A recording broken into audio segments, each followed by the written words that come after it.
एठी Baleshwar Shri Jagannath residential school रे पढुची। एठी मु स्कूल रु पढ़ी पढ़ी आसुछु 9 क्लास रु पढ़ी पढ़ी आसुछु। 9 क्लास रे हमर प्लस 2 सेकंड ईयर। 9 क्लास रु पढ़ी भल मार्क सेथे रखिथिली। 10th रे भी भल मार्क रखिथिली। फर्स्ट रे भी भल।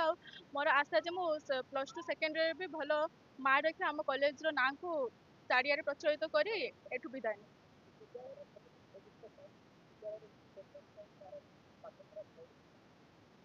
एठी एठी समस्त एटा भिन्न। मु एमितिया पाठ पढ़ा पढ़ी पाठ सबुआड़े एमितिया पाठ पढ़ा देखिनी। एठी जेमिति पाठ पढ़ारे खेल रे माने जन को जने स्टूडेंट को पाठ पढ़ी जने न पढ़िले भी एठी आसले से पढ़िबो।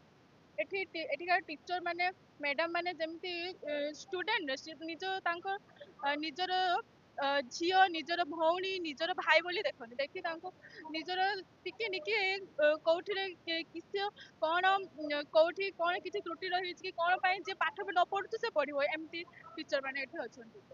आमर प्रति वर्ष जून जुलाई एडमिशन सरिला परे अगस्ट मझिरे नचेत अगस्ट मास शेष में आपंकर वेलकम सेरेमनी उत्सव पालित करा जाए এবং এই স্বাগত সম্বর্ধনা উৎসবরে আমার নূতন করে পিলামানে যে পাদ দিয়ନ୍ତି ଆମ স্কুল কলেজରେ ସେମାନଙ୍କୁ ପୁରୁଣା ପିଲାମାନେ ପ୍ଲସ୍ ଆମର ଶିକ୍ଷକ ଶିକ୍ଷୟିତ୍ରୀ ଅଧ୍ୟାପକ ଅଧ୍ୟାପକ ସମସ୍ତେ ତାଙ୍କୁ ଅଭ୍ୟର୍ଥନା କରନ୍ତି। ପ୍ରତିବର୍ଷ ଆମର ଧୁମଧାମରେ ପାଳନ କରାଯାଏ।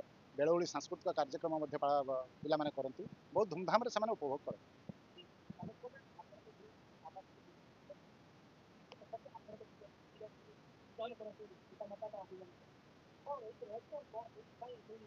यार गुढ़ रहस्य हूँ महाप्रभु श्रीजगन्नाथ नाम नामित होती नंबर 1। प्रत्येक दिन आपंकर गीता पाठ करा जाए जोटा कि सारा बालेश्वर कौन ओडिशा ना प्रत्येक दिन पिला गीता पाठ करा जाए। आ बड़ कथा हूँ आम पाठ पढ़ाटा को जी गुरुत्व दौ संस्कार हाँपाई पिला गुरुत्व दौ। समस्ते जय जगन्नाथ कहते ये good morning good night bye bye ना समस्ते हाथ जोड़ी परस्पर को जय जगन्नाथ कहते।